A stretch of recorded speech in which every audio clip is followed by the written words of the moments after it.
William hasty ने कहा कि देखो, तुम में से कोई अगर जानना चाहता हो, ना जाने क्यों उन्होंने पढ़ लिया विवेकानंद का मस्तिष्क, नरेंद्र नाथ का मस्तिष्क पढ़ लिया और नरेंद्र नाथ से बोले कि देखो, अगर तुम जानना चाहते हो कि भगवान कौन है, भगवान की अनुभूति कैसी होती है, भगवान को कैसे जाना जाए, तो मैं तुमको बताना चाहता हूँ कि तुम जाओ दक्षिणेश्वर के परमहंस को देखो।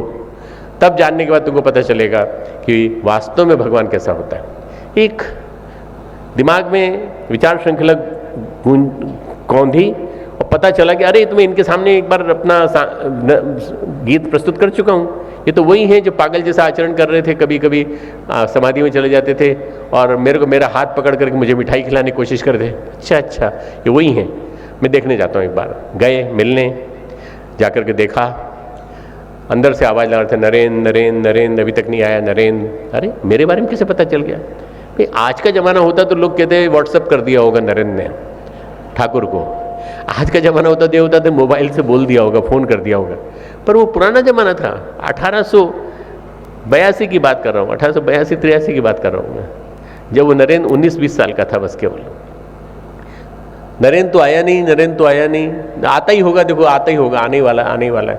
जैसे ही नरेंद्र आया, सामने बैठा, उन्होंने कहा, मैं ये जानना चाहता हूँ, डायरेक्ट सीधे, बिना परिचय दिए, बिना कुछ कहे, मैं ये जानना चाहता हूँ कि भगवान है कि नहीं, भगवान होता है कि नहीं, और होता है तो उसकी अनुभूति की जा सकती है कि नहीं?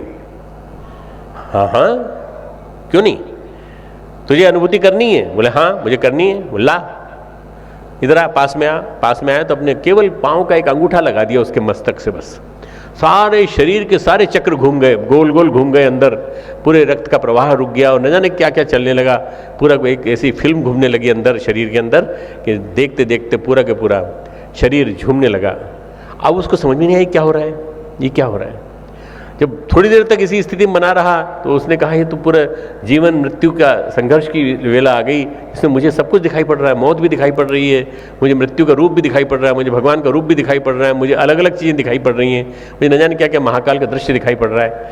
तो उसने कहा, भगवान ये क्या कर दिया आपने? मैंने तो आपसे केवल एक कहा था, भगवान की अनुभूति करा सकते हो कि नहीं, तो आपने तो पैर छू करके मेरे को पागल कर दिया। और तूने ही तो कहा था मुझे भगवान देखना है। भगवान दर्द का नाम, भगवान अनुभूति का नाम है, भगवान संवेदना का नाम है, भगवान करुणा का नाम है, भगवान उन सब चीज़ों का नाम है जो तू देख रहा है, सारी चीज़ों का नाम है। मैंने तुझे भगवान दिखा दिया, तू देखने की इच्छा रखता था। अरे इस भगवान को बंद करो, मेरा दिमाग खराब हो जाएगा, मैं पागल हो जाऊंगा, इस भगवान को बंद करो, ये मैं नहीं देखना चाहता, ये देख करके मैं तो बड़ा परेशान हो गया हूँ। उन्होंने फिर से हाथ लगाया, चुपचाप शांत हो गए। उन्होंने कहा, देख, फालतू की बकवासों के चक्कर मत पड़, अपनी अनुभूति अपने पास संभाल के रख, और आगे समय ऐसा आएगा जब मैं तुझे बहुत बड़ी चीज़ दूंगा, उस चीज़ का इंतजार कर, उस चीज़ की प्रतीक्षा कर, उसके लिए अपने आप को विकसित कर।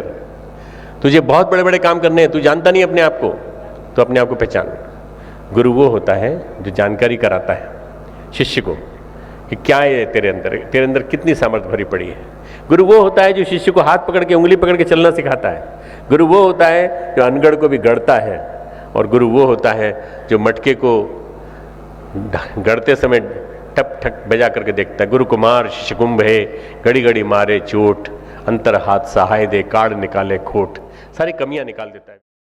हमारे YouTube चैनल शांति कुंज वीडियो गायत्री परिवार को सब्सक्राइब करें एवं बेल आइकन जरूर दबाएं ताकि गायत्री परिवार की विभिन्न गतिविधियों की जानकारी आपको मिलती रहे।